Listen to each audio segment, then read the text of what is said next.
So,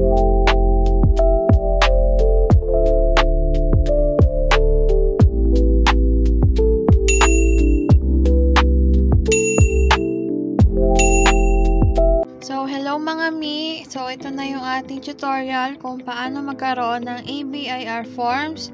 So, para saan nga ba ito? Ginagamit natin ito sa pag-file ng ating quarterly and annually. Dahil online na po ang pag-file nito at hindi na rin kailangan pang magpunta sa inyong RTO para makapag-file.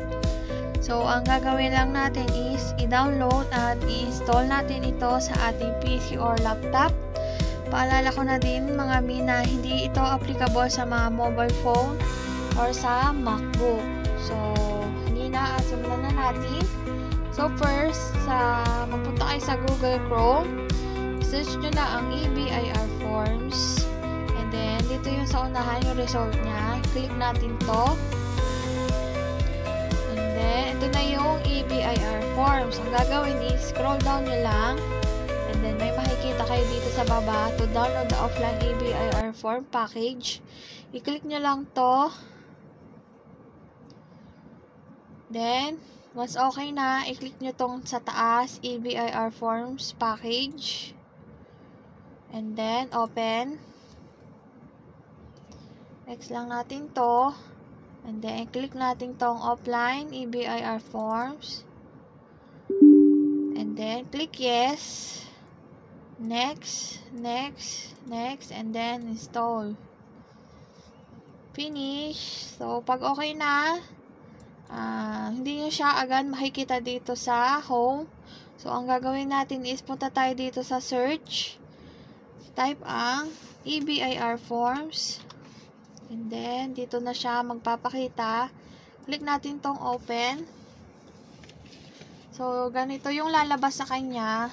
So, ang ilalagay natin dito is yung details din natin sa COR. So, sa taxpayer identification number, ilalagay nyo lang dito yung TIN number nyo. And then, sa RDO code, ilalagay nyo lang siya dito. Kung hindi nyo ala at kung saan makikita yung RDO code, makikita nyo siya sa taas ng inyong COR o kaya dun sa 1901 na finilapan nyo. Then, sa line of business, makikita nyo to sa inyong COR din. Sa taxpayer's name, yung sundin nyo lang ang last name, first name, and middle name. Ganon din sa registered address. So, kailangan, kung ano yung nakaregister sa inyong COR, yun din ang ilalagay nyong details dito. So, lagay nyo lang din ang zip code, telephone number, and then yung email address. Ganon din, kung ano yung nakaregister sa BIR at sa inyong OROS account, ganun din ang ilalagay nyo dito. Kasi, once nakapag-file na kayo, mag-i-email sa inyo si BIR para sa email confirmation na nakapag-file na kayo. And then, once okay na, mag-select lang kayo dito ng kahit anong form. Click nyo lang yung fill up. And then, may lalabas, may hihingin dun ulit na TIN number nyo and then email. Click nyo lang yung okay. And then, pwede na ulit kayo mag-fill up dito.